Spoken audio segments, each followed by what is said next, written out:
বিশ্বনবী মসজিদে নববীতে নামাজ পড়ছেন।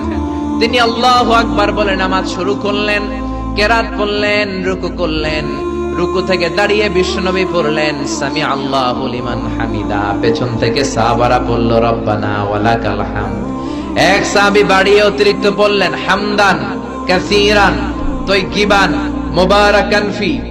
ফিসফিসি আওয়াজে পড়ার কারণে বিশ্বনবীর কানে এটা চলে এসেছে। নামাজের পর বিশ্বনবী বললেন, আমি রুকু থেকে দাঁড়িয়ে পড়েছি সামি আল্লাহু লিমান হামিদা। তোমরা পড়ার কথা ছিল শুধু রব্বানা ওয়ালাকাল হামদ।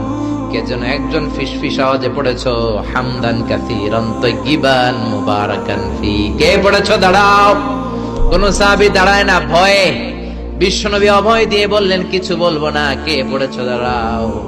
এক সাহাবী দাঁড়িয়ে বললেন, ও নবী আমি পড়েছি। বিশ্বনবী বললেন, এটা তো আমি শিখাই নাই, কই পাইলা, কেন পড়ছো? সাহাবী বলে, নবী গো, আল্লাহর তাসবিহ অল্প পড়লে আমার পোষায় না, এই জন্য আমি একটু বাড়িয়ে পড়েছি। আল্লাহু আকবার। বিশ্বনবী বললেন, ভয় পেও না, বিচলিত হয় না।